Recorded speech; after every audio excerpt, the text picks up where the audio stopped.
Hello friend, solve education চ্যানেলে আমি স্বাগত জানাই।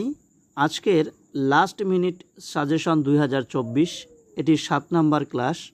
যারা আগের ক্লাসগুলো করোনি, নিচের ডেসক্রিপশনে লিংক রয়েছে, সেখান থেকে তোমরা আগের ক্লাসগুলো করে নেবে। তবে এই ক্লাসগুলি Kolkata police, West Bengal police, PSC, SSC এবং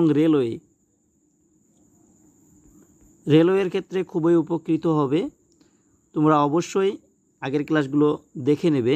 আজকের প্রথম প্রশ্ন, কোন চুক্তির মাধ্যমে আইন অমান্য আন্দোলন প্রত্যাহার করা হয়েছিল?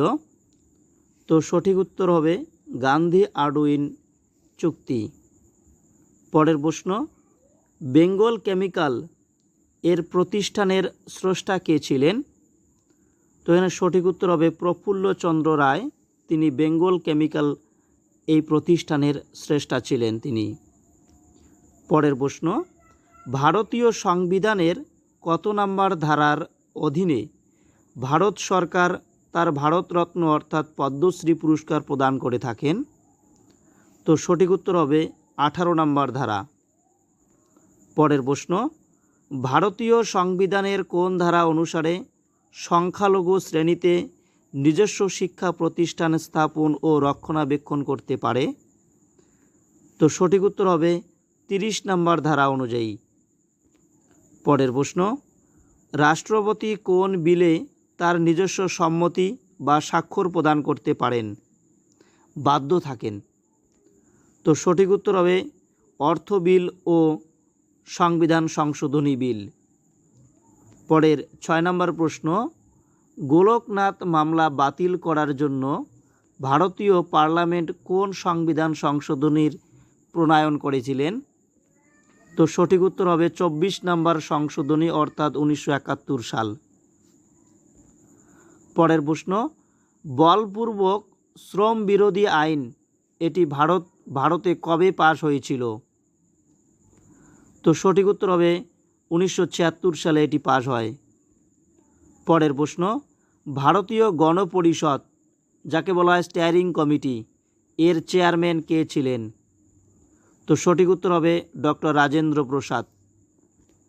পরের প্রশ্ন, এডিএইচ এর অভাবে যে রোগটি সৃষ্টি হয় তার নাম কি? তো সঠিক উত্তর হবে ডায়াবেটিস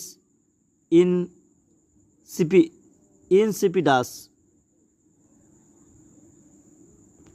পরের প্রশ্ন, মানুষের স্বাভাবিক রক্ত কেমন? তো সঠিক উত্তর হবে ক্ষারীয়।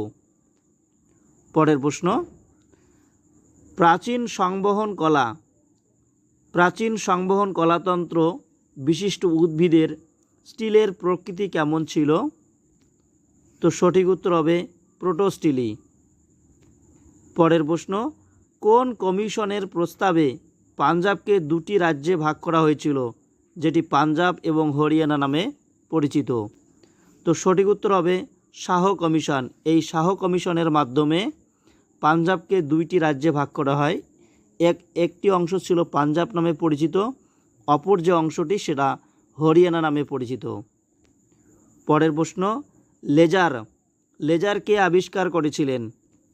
তো সঠিক উত্তর হবে টি.এইচ. মাইমান। পরের প্রশ্ন, দ্য স্প্রিং টাইগার নামে কে পরিচিত? তো সঠিক উত্তর হবে সুভাষচন্দ্র বসু, তিনি স্প্রিং টাইগার নামে পরিচিত। পরের প্রশ্ন, ব্যারোমিটার কে আবিষ্কার করেছিলেন? তো সঠিক উত্তর হবে ইভার জেলিটাস টরিসলি, তিনি ব্যারোমিটার আবিষ্কার করেছিলেন।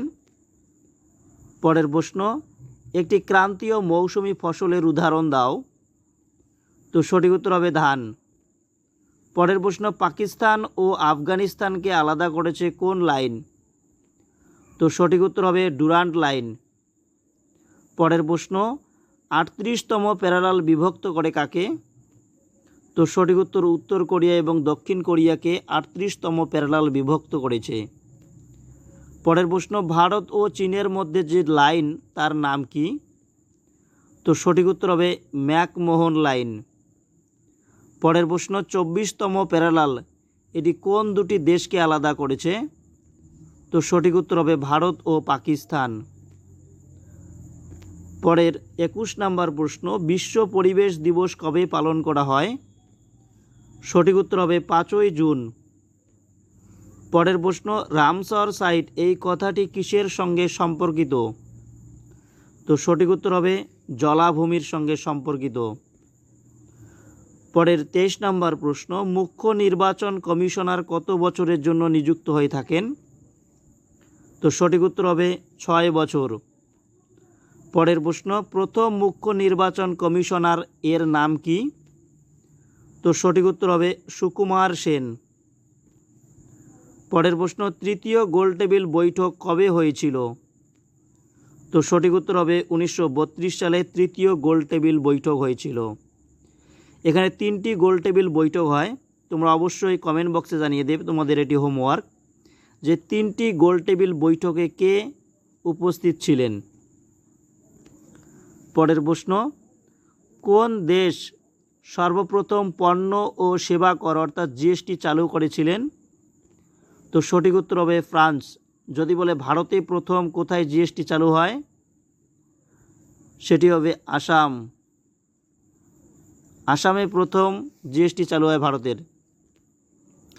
পরের প্রশ্ন, টাটা আয়ারল্যান্ড স্টিল সংস্থা প্রতিষ্ঠা করেছিলেন দোরাবজি টাটা, এটি কত সালে প্রতিষ্ঠিত হয়েছিল? সঠিক উত্তর 1907 সালে। পরের প্রশ্ন, পুদুচেরিতে প্রথম মহিলা ডিরেক্টর জেনারেল অফ পুলিশ কে ছিলেন? তো সঠিক উত্তর কাঞ্চন চৌধুরী। পরের প্রশ্ন, শুষ্ক অবস্থায় কোন গ্যাস শুষ্ক বরফ নামে পরিচিত? তো সঠিক উত্তর কার্বন ডাই অক্সাইড অর্থাৎ CO2। পরের প্রশ্ন, অর্থেনোলজি এটি কোন বিষয়ে পড়াশোনাকে বোঝায়? তো সঠিক উত্তর হবে পাখি। পরের প্রশ্ন, 1930 সালের 6 এপ্রিল ভারতের ইতিহাসে বিশেষ দিন হিসেবে উল্লেখযোগ্য কারণ কি ছিল? তো সঠিক উত্তর হবে ডান্ডি অভিযানের সঙ্গে যুক্ত ছিল ওই দিনটি। পরের প্রশ্ন, ভারত ছাড়ো আন্দোলন কবে হয়েছিল? সঠিক উত্তর 1942 সালে ভারত ছাড়ো আন্দোলন হয়। পরের 33 নম্বর প্রশ্ন, সাইমন কমিশনের প্রতিবেদন আবর্জনার স্তূপে নিক্ষেপ করা উচিত এই কথাটি কে বলেছিলেন? তো সঠিক উত্তর হবে শিবস্বামী আয়ার, তিনি বলেছিলেন। পরের প্রশ্ন, পাকিস্তানের ধারণা প্রথম কে দিয়েছিলেন? তো সঠিক উত্তর হবে মোহাম্মদ ইকবাল। পরের প্রশ্ন, ভারতের স্বাধীনতা আন্দোলনের কোন ঘটনার সঙ্গে সূর্য সেন জড়িত ছিলেন? তো সঠিক উত্তর হবে চট্টগ্রাম ষড়যন্ত্র মামলা। পরের প্রশ্ন, কোন মহিলা ভারতীয় জাতীয় কংগ্রেসের প্রথম সভাপতি ছিলেন? তো সঠিক উত্তর হবে অ্যানি বেসান্ত, তিনি কিন্তু বিদেশিনী।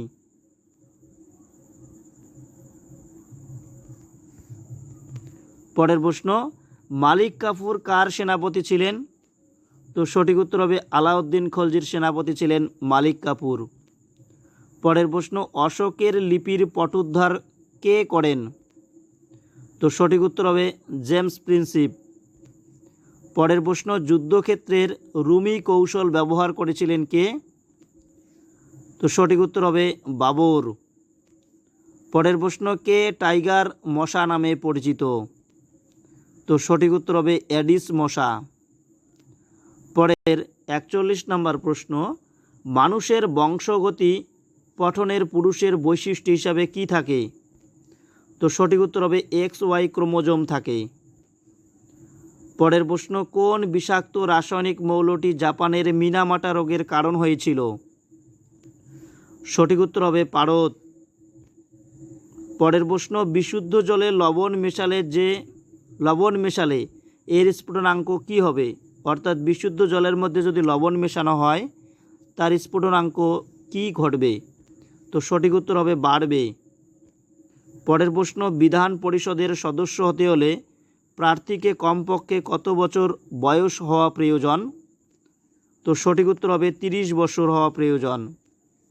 পরের প্রশ্ন, কেন্দ্রীয় পাবলিক সার্ভিস কমিশনের সদস্যদের অবসর গ্রহণের বয়স কত বছর? তো সঠিক উত্তর হবে 65 বছর। পরের প্রশ্ন, কততম সংবিধান সংশোধনীর মাধ্যমে লোকসভার কার্যকালের মেয়াদ পুনরায় 6 বছর থেকে কমিয়ে 5 বছর করা হয়েছে? তো সঠিক উত্তর হবে 44তম সংবিধান সংশোধনীর মাধ্যমে।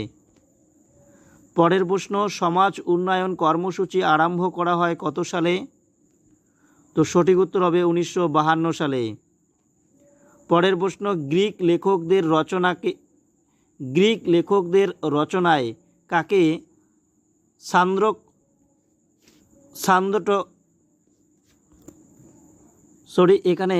এটি হবে সান্দ্রকোট্টাস, অর্থাৎ গ্রিক লেখকদের রচনাকে সান্দ্রকোট্টাস বলা হয় কাকে? তো সঠিক উত্তর হবে চন্দ্রগুপ্তকে বলা হয় সান্দ্রকোট্টাস নামে তিনি পরিচিত। পরের প্রশ্ন, গুপ্ত বংশের কোন রাজা লিচ্ছবি দহিত্র নামে পরিচিত ছিলেন? তো সঠিক উত্তর হবে সমুদ্রগুপ্ত।